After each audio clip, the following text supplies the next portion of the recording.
Chroniques étranges. L'horreur dans vos oreilles. Le port des écouteurs est fortement conseillé.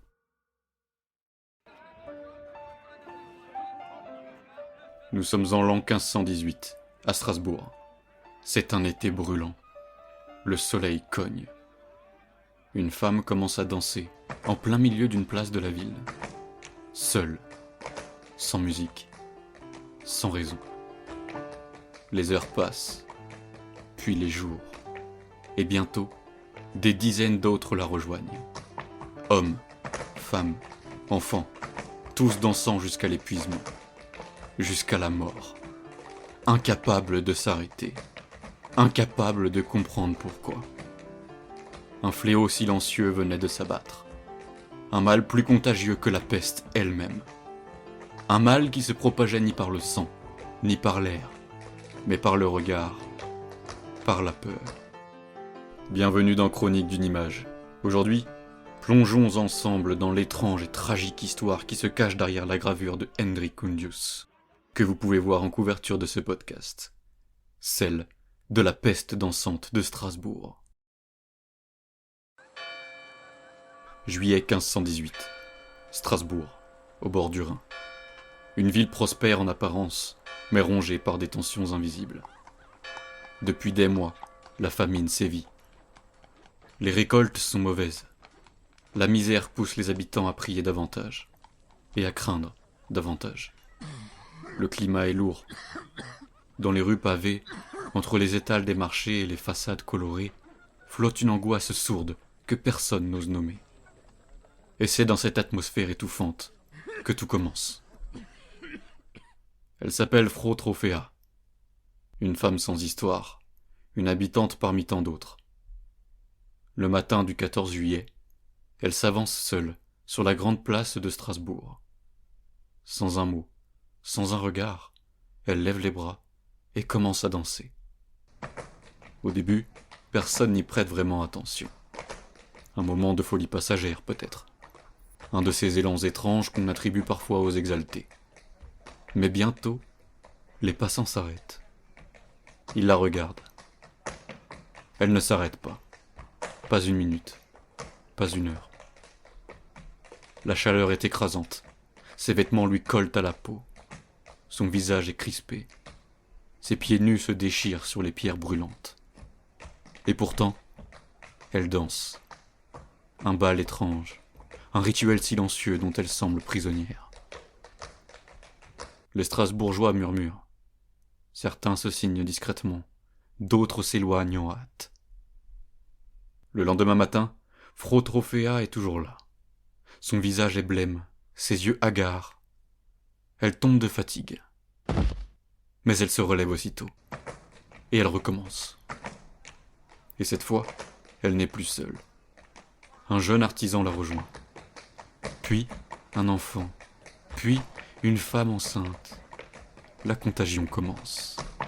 En quelques jours, ce sont des dizaines de Strasbourgeois qui tournent en rond sur la place publique, incapables de stopper ce mouvement qui semble échapper à leur propre volonté. La scène devient quotidienne. Les commerçants ferment leurs étals. Les habitants barricadent leurs portes. La ville tout entière regarde, incrédule. Ces corps qui se balancent, chutent, se relèvent, halètent, pleurent et dansent encore. Parfois, les danseurs s'attrapent entre eux, comme pour s'arracher à la folie. Parfois ils rient, parfois ils hurlent de douleur.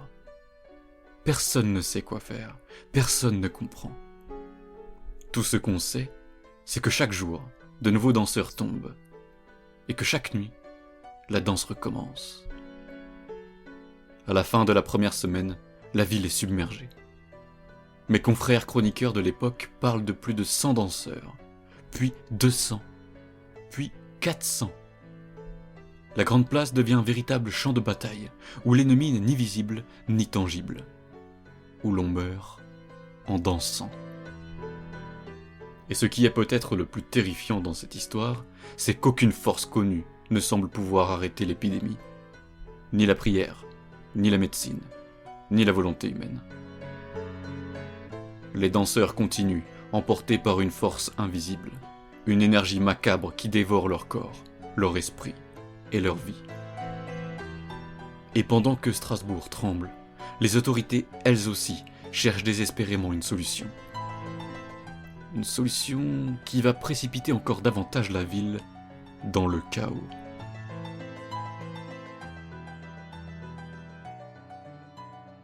La situation devenait intenable. Strasbourg tout entière retenait son souffle. Chaque jour, de nouveaux danseurs rejoignaient l'étrange procession. Chaque nuit, les pavés étaient souillés de sang. Et sur les visages des témoins, la peur grandissait. Une peur qu'aucun mot, aucune prière ne semblait pouvoir apaiser. Il fallait agir. Mais comment combattre l'invisible ? Les autorités municipales convoquèrent les meilleurs médecins de la ville, des hommes instruits et respectés. Des hommes de science du XVIe siècle. Leur diagnostic fut sans appel.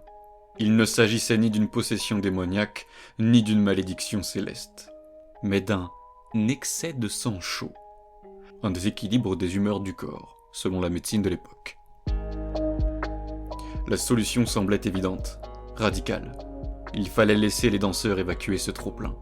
Il fallait les laisser danser, jusqu'à ce que la crise passe, jusqu'à ce que le mal s'épuise de lui-même. Et ainsi, sous l'ordre du conseil municipal, Strasbourg fit quelque chose d'inédit, quelque chose d'incroyablement absurde. La ville aménage des scènes, lança des appels aux musiciens et organisa des bals publics. Des orchestres entiers furent engagés pour accompagner la transe. Tambours, fifres, viols, tous payés par la ville pour encourager la danse, et tenter d'exorciser la folie par la folie elle-même. Imaginez une grande place couverte de corps en mouvement, certains vêtus en guenilles, le visage en sang, d'autres riches bourgeois, trempés de sueur, titubant en cadence. Les musiciens, eux, jouent sans relâche, sans jamais ralentir, sans jamais oser s'arrêter. Car s'ils s'interrompaient, certains danseurs devenaient furieux. D'autres s'effondraient, pris d'une convulsion mortelle. Et malgré cette mascarade officielle, le mal, loin de s'apaiser, s'intensifia. Les danseurs tombaient comme des mouches, leurs pieds à vif saignaient sur la pierre chauffée à blanc. Leurs bras, disloqués, pendaient dans des angles improbables. Leur corps, poussé à bout, s'arrêtait brutalement. Mort après mort, la ville sombrait un peu plus dans l'horreur. Certains danseurs furent vus sourire étrangement avant de s'effondrer, comme s'ils atteignaient un étrange paroxysme d'extase et de souffrance mêlée. D'autres, les yeux révulsés, semblaient danser non plus sur la musique des hommes, mais sur un rythme que seuls eux entendaient. Au fil des jours, la ville commença à vaciller. Les rues se vidaient, les commerces fermaient, les sermons se multipliaient dans les églises, appelant à la repentance collective. Car face à l'échec de la science, beaucoup revinrent à la peur primitive, à la superstition. On accusa les étoiles, on accusa les démons. Les autorités, dans un dernier élan désespéré, décidèrent alors de changer de stratégie.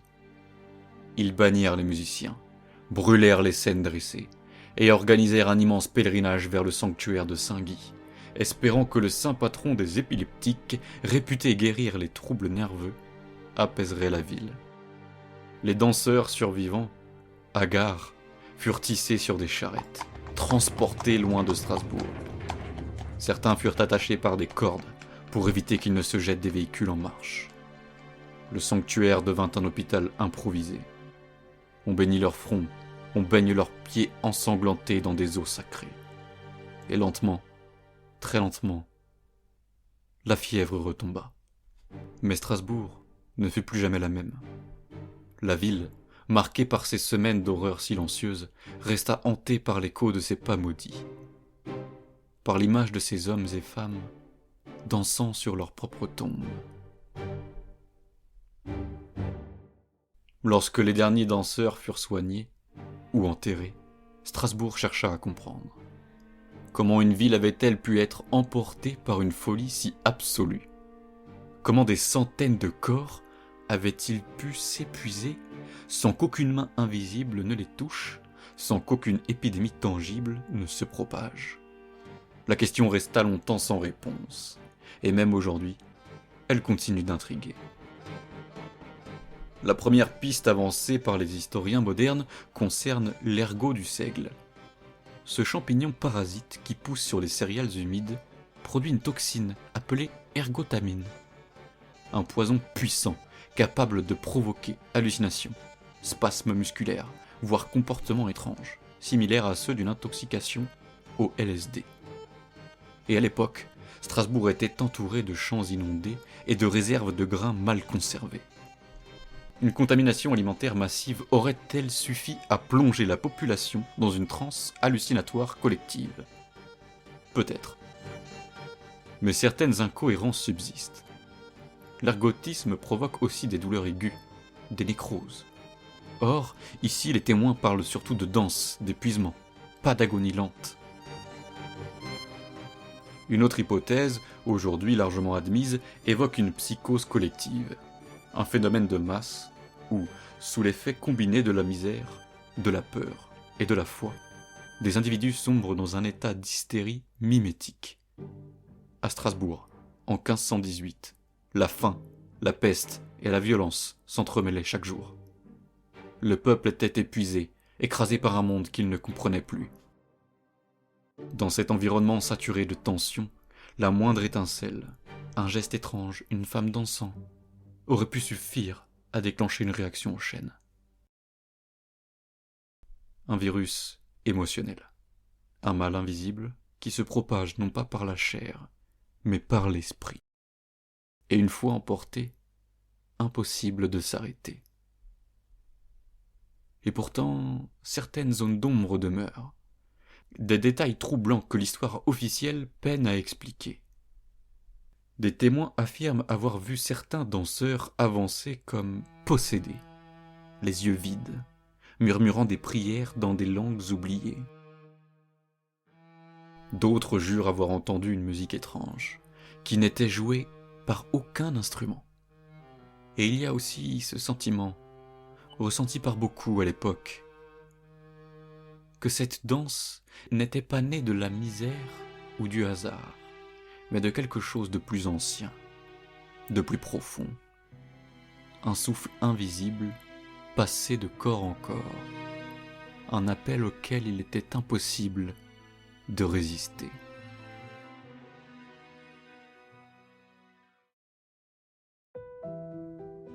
Aujourd'hui à Strasbourg, il ne reste rien de cette épidémie silencieuse. Aucune plaque, aucun monument. Rien qu'un souvenir fugace, enfoui sous les pavés modernes.